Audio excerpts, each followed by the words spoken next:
why we had the opaque podiums up there? Instead of the ones that reveal everything? Uh-oh. Well, hopefully I won't do that. As we begin, we're in our last installment. I don't mean class, but of our long study, and we're kind of we're now into the 21st century. And as we think about, wow, 21st, we're 25 years into the 21st century. We're a quarter of the way through. And so it's taken us this long, if we will, to get there. But again, hopefully we've those who have been here for the extended period of time, hopefully we've kind of seen that this simple narrative of restoring this and everything was this and everything's all together and all, it just really wasn't quite so. And then we've seen many of the things and the variables and the factors and the views and so on. And so after all these things and all that was going on, as we're trying to be aware of them, often these changes were things we saw from afar. Often these things were things we saw labeled as bad and terrible and leaving the Lord and so on and so forth. But nonetheless, these things were happening. And so as we try to understand those. And so as we get into the 21st century, and even more recently, there was a struggle. There was some of it called an identity crisis. Who are we? Because the foundations and the things of who we were, certainly in the 19th century, are not the same or where we're at today. And so we're looking at that.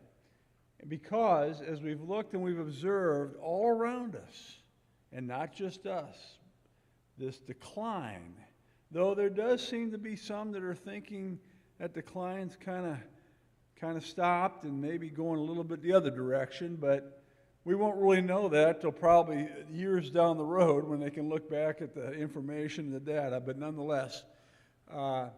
And so people have left. Now in the 60s, you had people leaving what was called the mainline denominations, and those that were in the conservative wing of things said, well, that's because y'all don't believe the Bible anymore. Those were those who were called the liberals of whoever's group. And we attributed that to, well, that's just God showing his disapproval on them, and so they're coming over to us. Well, what happens when us are the ones where that's happening, and it's not, just us, but happening. So how do we understand that? And so regardless, we also saw the rise of the religiously unaffiliated seem to become popular in the culture. And there was along with that, a distrust of institutions, things such as government. And we've seen those battles play out in front of us over certainly the last couple decades, because we see that things that were once held up, we saw, wait a minute, they're not as so worthy as being held up as we thought. And not only in government, but also people found it in churches. And so part of what was behind this, as we've talked about before, is name changes. And different groups, the Baptists, the Methodists, or whatever, they've removed that name, and they call themselves, something. Even though they're still probably doctrinally very, very aligned with that, they wanted to take the brand off the signage because of whatever connotations they viewed as problematic, and so these are the things that are being dealt with. Regardless, excuse me, I just said that. Oh, maybe I should turn it on. There we go. Membership decline was not the only challenge to our identity in this new century, and increasing fragmentation created a significant diversity within the fellowship that intensified the problem, and we've chronicled that. After the 60s, whatever consensus existed among mainstream white churches generally of Christ slowly eroded, And exasperating the division in the 21st century, the technological revolution produced by the internet, smartphones, other media platforms, provided every individual with immediate access to an unprecedented and often algorithmized, I said that weird, number of voices on every possible issue. And of course, what does that mean? That means if you click on something on Facebook, some person of interest or whatever, or looking up something at the store, what happens? You start getting more and more of the things put out by that. That's what the algorithm is. But the point is being exposed to a lot of other voices than the few that we had of being the body, the particular publications or magazines that were printed in the Brotherhood and so on and so forth. And so this is the very thing that we've seen as we watch the TV that they've decried in politics and in news. That, you had CBS, ABC, and NBC, and what have they decried? Wait a minute, we're not the only sources of information anymore. And so some people view that as very bad. Others view that as very good. They don't have the monopoly on the particular points of view. And so that's kind of the same kind of thing we see happening here. Individuals with popular social media accounts became significant cultural influencers even without the support of traditional institutions, such as the universities, journals, lectureships, or congregations. In other words, you didn't have to go to a lectureship to hear different well-known preachers or teachers or things like that, as we often did and still do. But now there's things like podcasts. Have any of us ever listened to podcasts of any form? Okay? And it's on all different topics and whoever. We see in the recent presidential election that the president was credited with his going on Joe Rogan's podcast as being very significant to his getting elected because young people or younger people listen to that.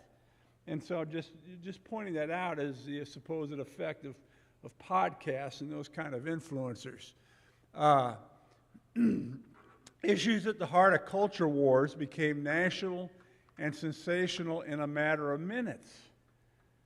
Okay, and so, again, before you had ABC, NBC, CBS, then when you started having cable news, what did you start having? 24/7 news. And so you had those that saying they had to fill it.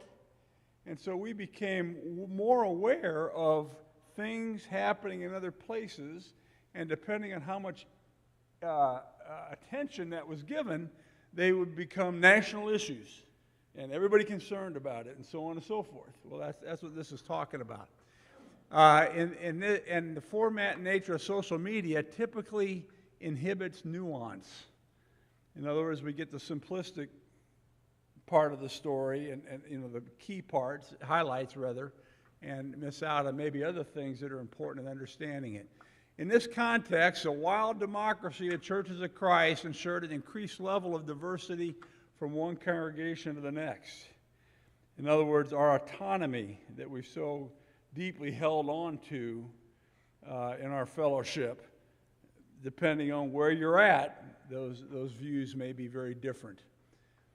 The internet created opportunities for, but also threats to the traditional means of cohesion and identity formation in churches of Christ beyond congregations, schools, lectureships, papers, radio, and TV, as we've said. Historian Doug Foster noted by the 1990s, these means of influence have become a gauge of the church's diversity and fragmentation. In other words, people are getting their information from different sources and not all the same or the few sources. There is a constant barrage of contradictory messages from increasingly different institutions. Churches of Christ leaders responded to the opportunities and challenges of the new millennium in different ways. The widening range of diversity among churches of Christ led some analysts to construct what are called typologies. Okay, now, what is a typology? it's a study or analysis or classification based on types or categories. So what does this mean? Okay, in the social sciences, okay, and in sciences, one of the big characteristics, certainly of sciences when they come on, was the idea of classification. And so you had the different classifications, and with those you had sub-classifications. And so as to try to organize, get our brain around it, if you will, certain things. Well, in the social sciences and the typographies there, it's looking at how do people think. In other words, they surveyed the churches that were up in the Northeast, even though there's not as many. What would their concerns, their understandings, their things of importance be, as opposed to in the Midwest or in the South or things like that? And so they would look and study these things and realize that in different regions, some concerns might be different than others. And so we see every time the elections come around, what do they break down the voter bases into? What do the women think? What do the urban women think? What do the rural women think? What are the married? And so on and so forth. So that dividing or classifying is kind of what this is. And so we do that to try to get a general understanding of how the thinking is and things such as that. So that's what a typology is. Now, one type of typology or way of looking at it was the two-group typology. Now, that's a very nice one because it's simpler. There's only two kind of things to consider, if you will. And the broadest conception of division was two groups. In other words, we recognize that there's at least two general different ways of thinking that's going on. Progressives, they considered on the left, whatever that means, and conservatives on the right, whatever that means. And we've already seen what is considered, progressive or conservative is whatever direction that is from where I'm at. And that could be very different. The two-group typography drew on the work of Robert Wuthnow and James Davison Hunter and other scholars who argued that the culture wars between religious liberals and progressives and religious conservatives and orthodox caused a liberal-conservative divide within every denomination as much as between denominations. Okay? And so within us, we had those that had been turned to progressives, and you had those that were, supposedly the conservatives or staunch conservatives or whatever additional degrees of label. And then you had kind of the broad mainstream that was some of this and some of that, depending on where you're at. And we've seen those. I remember my father. He went to a very conservative Presbyterian church when I was in college, and he would say, "There's Presbyterians and there's Presbyterians." Well, he's referring to this, and that could be true with the Baptist or with the Methodist or so on and so forth. But so recognizing there's at least kind of this. This two-group typology illustrates or illuminates 21st century patterns among churches of Christ. In 2000, historian David Edwin Harrell, who we've referred to multiple times, argued that despite much diversity, by the 1980s, two alternate networks of fellowship had taken shape in the mainstream churches of Christ.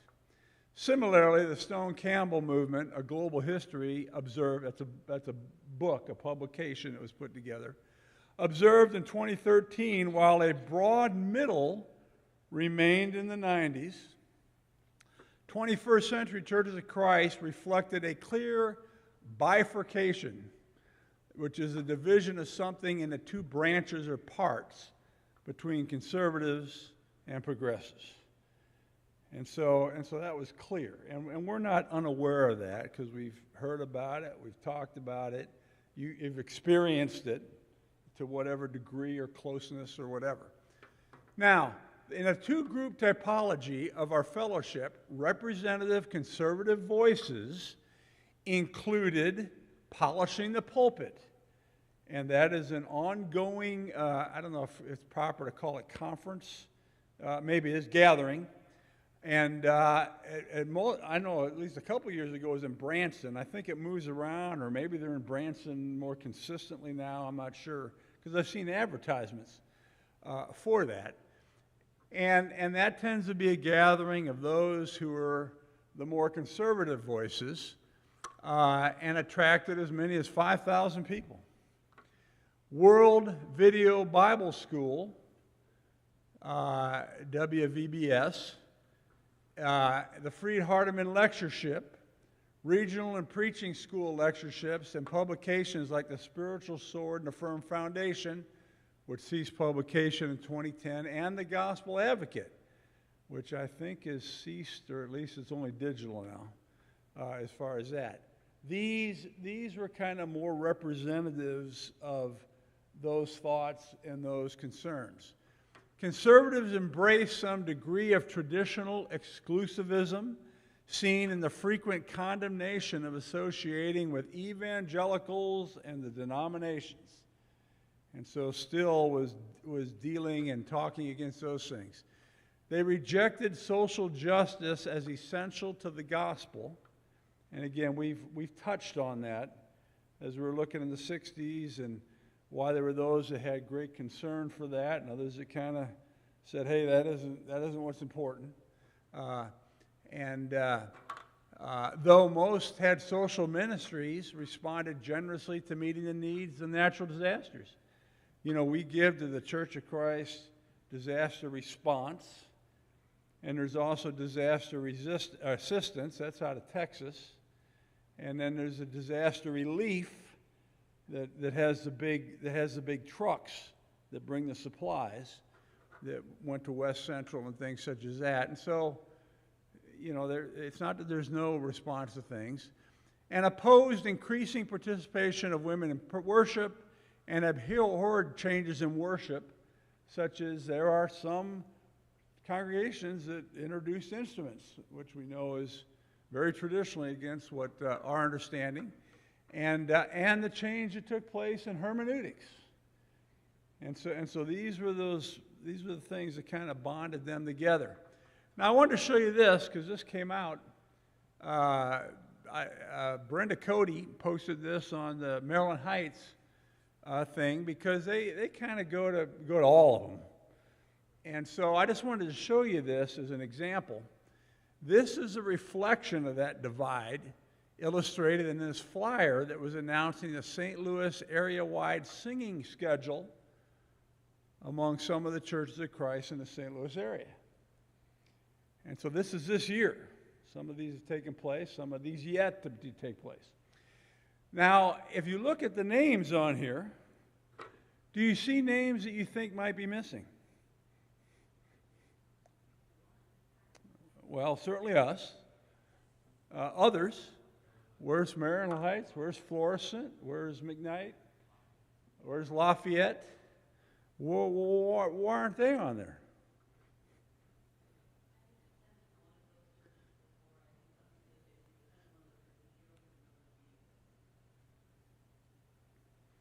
Yeah.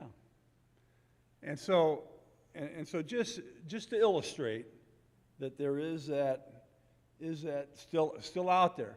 I don't think it's as much as it once was, but it's certainly out there. And so just to show you something very contemporary, that some of that existed.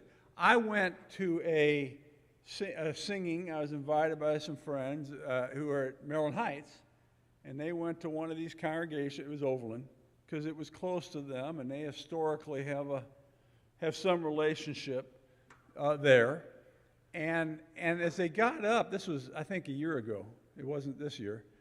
And something that struck me was they had said that, you know, that they were having the singing schedule and all this kind of stuff and was out.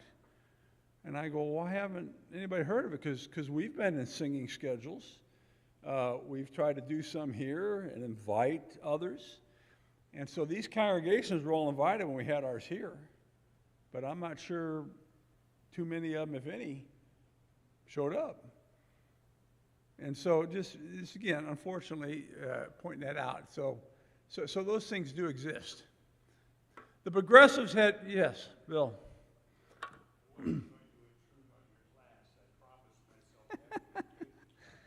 Well, that's okay. Sure, and they're good. I also attend some of these churches. Yeah. You know, the striking thing is, in my mind, in my heart, and in my spirit, I enjoy it. Sure. I mean, our brothers and sisters in Christ, and that's what they are, come together once a month, and they sing with all their spirits and with all their hearts. Mm-hmm. And from the time the program starts, including the fellowship that's after with a small meal, there's no thoughts of any divisions, or we're here as a separate group of people that have come together to state our conservative views, and we're denying access to the liberal side of the, you know, the family. And it amazes me when I visit these other churches and working with also the Missouri, Ohio, and Illinois State Fair evangelistic booths, Yep. that it is so much. I can be here and enjoy my worship time with my brothers and sisters in Christ in O'Fallon, Missouri. But at the same time, I could go to DeSoto and realize the same thing. Yeah. And I never hear a word of animosity about one or the other. Mm-hmm. And it seems to me, I've drawn this picture in my mind and my heart that the only difference is just in the hearts and the minds of just a few.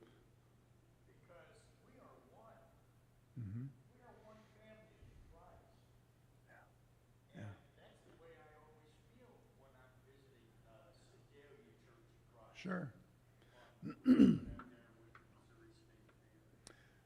It's not like this group over here is Seventh-day Adventist, or this group over here is, this is the church I grew up in Yeah. since the 50s, and I've never been able to really separate. Sure. Well, and that's a proper kind of view of it. And yet, you know, sometimes that doesn't go the other way. And so and so part of what this class has been to try to understand why that is. You know, why is there that? And partly is that if you have a certain view of how the scriptures are to be looked at and understood, and that we have to have a right understanding on whatever list of particulars and so on and so forth, and that varies, that if you think that your rightness with God is based on that, then you can't associate with those that aren't following that list. And that's part of where the issue comes in. And so, as you well know. And so those are the challenges, and unfortunately those things still exist. So now progressives had representatives at Pepperdine. And of course, we've always heard that Pepperdine was the most out there university of all of our universities. And you had kind of Free Hardeman was on kind of more the other end of it generally, and Harding was kind of somewhere in the middle of that, depending on who you talk to. Oklahoma Christian, so on and so forth. And ACU, that's considered a little more the Pepperdine direction, depending on who you talk to. The Tulsa Soul Winning Workshop, which ceased in 2016 after many, many years. ACU Press, Leafwood Press, which is a branch of theirs, tends to publish things that are more challenging to the traditional understandings. Wineskins, Leaven, ministers from large urban congregations and scholars who gathered at the annual Christian Scholars Conference. Progressives emphasize grace, discipleship, the kingdom of God, social ministries, racial justice, inclusion of women in worship and leadership and changes in worship, and some even added instruments, and hermeneutics, unity via fellowship with other denominations, which sharply contrasted with our traditional views. And we have been told that our involvement with the food pantry was a double whammy against us. One was because we're associating with others that are not us. And the other was, and we talked about this quite a ways back, was we were using funds from the Treasury to help support that.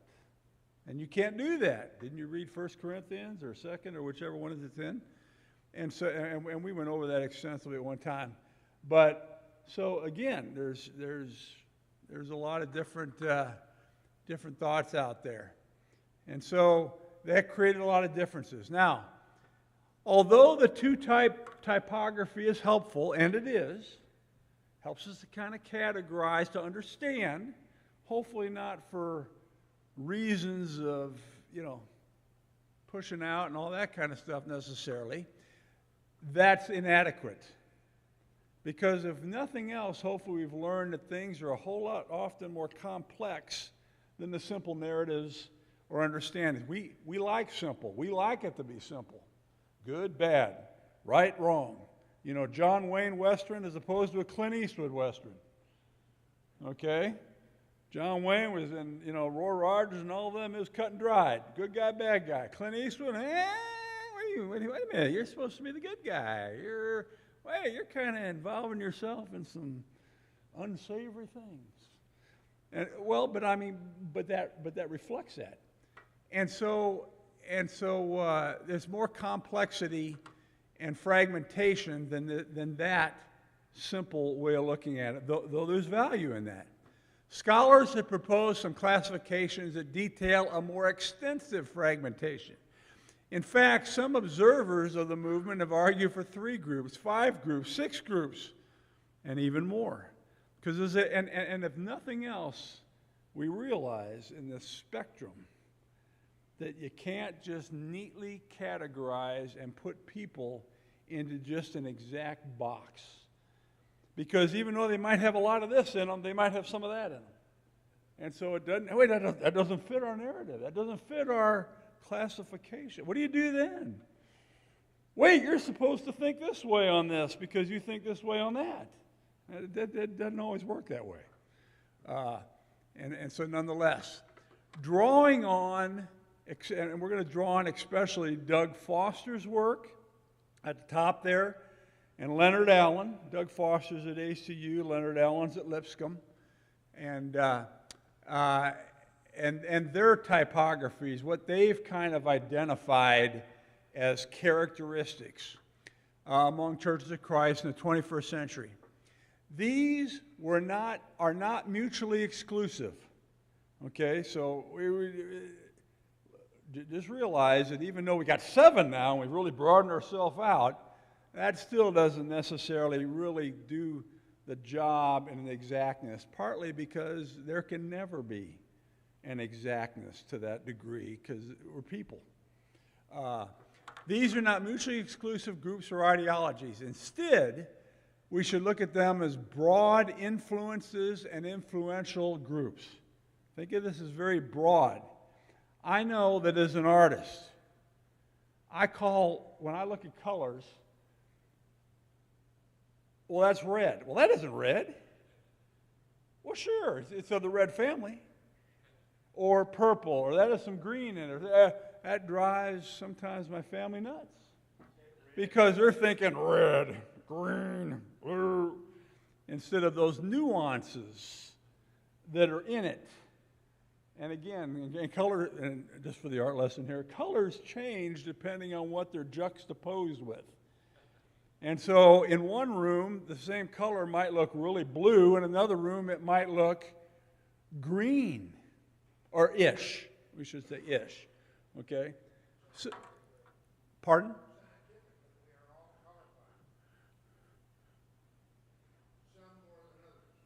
That's true. Yes. Yeah. Correct.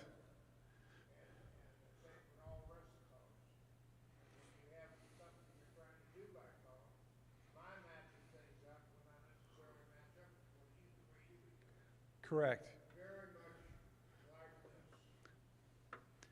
My father was pretty colorblind, or at least, later on. And when he finally had the cataract stuff, he couldn't believe my paintings had the color they had in them, because they were always kind of muted and kind of grayed out and all that. And so when they got, whatever they do to remove whatever, that helped a lot, and that was exciting. So again, just the point. It's complex, it's varied, there's a lot. But this is very helpful in us trying to get our head around things and a general understanding. But all churches of Christ in the 20th century engaged in these influences one way or another. And a lot of these things overlapped. And so it's not the neat cutoff. Well, if you're not here, you're here. A lot of stuff. Sometimes that engagement or dealing with these things meant adopting, agreeing with, taking in those practices or ideas of, whatever that is. At other times, engagement entailed rejection, fighting against it, digging in and resisting. And at other times, there was no clear rejection or embrace, but as some have called that engagement, which would lead to fuzzy results. So, and we all are those things on issues in something. Some leaders were aware of these influences they adopted, whereas others accepted ideas or practices without knowing or naming. Well, we weren't aware of that. That's just kind of what we always did. Those kind of things. And that's not saying that's wrong or bad. That's just kind of how we process things. At this point, we will look at brief descriptions of each influence that shaped the ongoing struggle over our identity in this new millennium. Number one, traditional. And this is not in some quantitative order. We're just looking at different categories.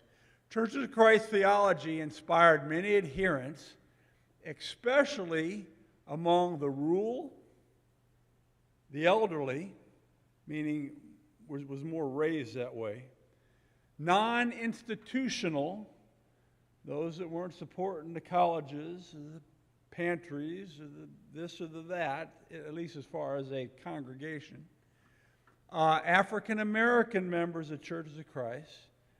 Our African American congregations tend to be much more this way than most of the mainstream, certainly white congregations, more so. And traditionalists were often very exclusivistic and sectarian. They believed Churches of Christ were the one true church and thus the only Christians, in spite of what Thomas Campbell said. Years and years before, it had gotten to that, and we, of course, chronicled that. They believed the New Testament contained a God-oriented blueprint or pattern for worship gatherings. And, of course, we've heard Shane many, many times talk about this, not when we had the worship service, the most sacred time. You can't do anything with that. You can do this or that or be this, but don't you dare change anything about what was done in that. Well, that's some of that understanding. They utilized the tripartite hermeneutic, commands, example, and necessary inference, which we've gone over quite extensively before, or SINA, as a sure guide for maintaining a New Testament church. And of course, this was a hermeneutic that some have held and continue to hold as the only way to look at and understand and interpret Scripture, and that if you don't use this, you've departed from God and you're not doing the Scripture correctly. On the other hand, there's value in that. It's just not just it. It's not the only thing, but it's important. We want to look at commands. We want to look at examples that they did. However, what happens is there's those that want to bind examples and inferences and say that's how we should do it because that's how they did it. And so that's what some of that controversy is. And those that hold very strongly to that are really, those that are one-cuppers that we've talked about, we often kind of chuckle at. We go, that's kind of extreme. Or those that say no kitchen, or even Sunday school, or things like that. Those that come to those conclusions are holding to that much more strictly, firmly, exactly, instead of not. And if they don't, it came up with the idea of it's a matter of expediency, if we've ever heard that. And it's interesting, one person's expediency is one person's deviation. And so it gets really messy. But nonetheless, for many, the use of instruments was a salvation issue. And as you look at the details, though, of what is used to make that determination, there are some that have said, is that all there is that's determining that, which has these tremendous consequences and repercussions as far as someone's salvation, as if they did or didn't. They opposed any type of fellowship with the denominations just as vigorously as they rejected the claim that Churches of Christ had become a denomination. And we've talked extensively about that. In the first century, all groups within the Churches of Christ had to engage traditional views, whether championing them, softening them, or rejecting them. So everybody had to deal with it one way or another. And so one person's salvation issue might be another person, what's the big deal? And so a unity movement, because of all these things and this confusion, and this can be confusing as we've looked at all this, leaves your head spinning. A unity movement among the institutional and non-institutional traditionalists gained momentum in the 21st century, partly in response to the perceived abandonment of biblical Christianity on the part of progressives. And they pointed especially to the addition of women preaching and using instruments in worships. So if we go back to that institutional, non-institutional battle that was in the 30s, 40s, and really came to a head in the 50s. And so for some, that was an issue like instrumental music or other things, and if you are supporting the food pantry or whatever, and so if you did those, you were, well, it's gotten so bad, if you will, if you want to use that phrase, that there are those, they're traditional, they're together on all these other issues, that they're talking and willing to come together because you're not as off base as they are. Kind of funny how that is. We've heard we're talking about world events, the enemy of my enemy is my friend. I'm not equating that just to this, but that kind of thinking of, strange bedfellows, as some have said before, those kind of things. Well, that's kind of what you have here, is that I'm at least trying to come together with those that were so adamantly opposed. That also fits along with what I've shared multiple times when I heard Randy Lowry, who was the president at the time at Lipscomb, said in the class, when we're talking about these kind of things, and he said, our culture is becoming such that I can't count on my neighbor having the same worldview about Jesus, if you will, as I do. And so he said, I better engage with those that at least have that. And so that would mean that he was engaging with the Baptists and others. Lipscomb University was hosting the Dove Awards, which is Christian music's Grammys, if you will. And he commented that, yeah, they're saying, hey, what are the non-instrumental guys doing hosting this? Is what he said. And so this is a reflection of these kind of things that are going on. The Gospel Advocate editor Greg Tidwell advanced the unity cause in 2016 by bringing institutional and non-institutional leaders together for a conversation, which led to a 2017 conference at which members from the group spoke on themes such as institutionalism, fellowship, and social issues. And so they kind of re-engaged these things, looking at them again. Tidwell noted in 2019, much more common ground is apparent between mainstream and non-institutional Christians, as we have seen the progressive division highlight where we could not compromise. And so those that were labeled the progressives among us, that's too far. And so I can get with you, which I rejected before, because you're just not to that. You haven't gone that extreme.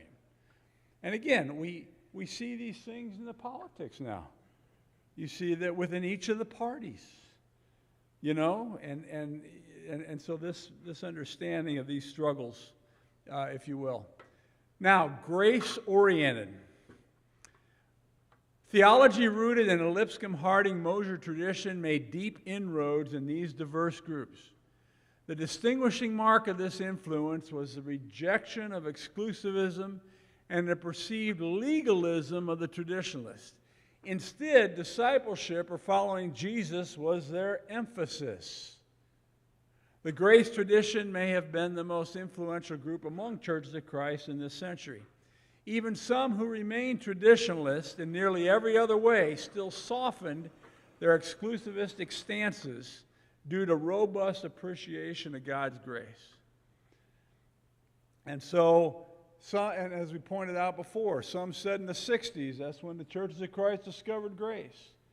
That was, but what they meant was that there was that shift, or beginning with some, and it's probably greater now, that from that patternistic, this is the way it has to be followed, to the exactness of whoever determined what that list is, to what does grace mean? What is Jesus saying? We should interpret Paul through Jesus rather than Jesus through Paul.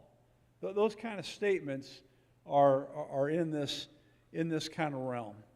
And so we will stop here. And so, and then continue on next week. So, any other questions, comments? All right. Thank you very much.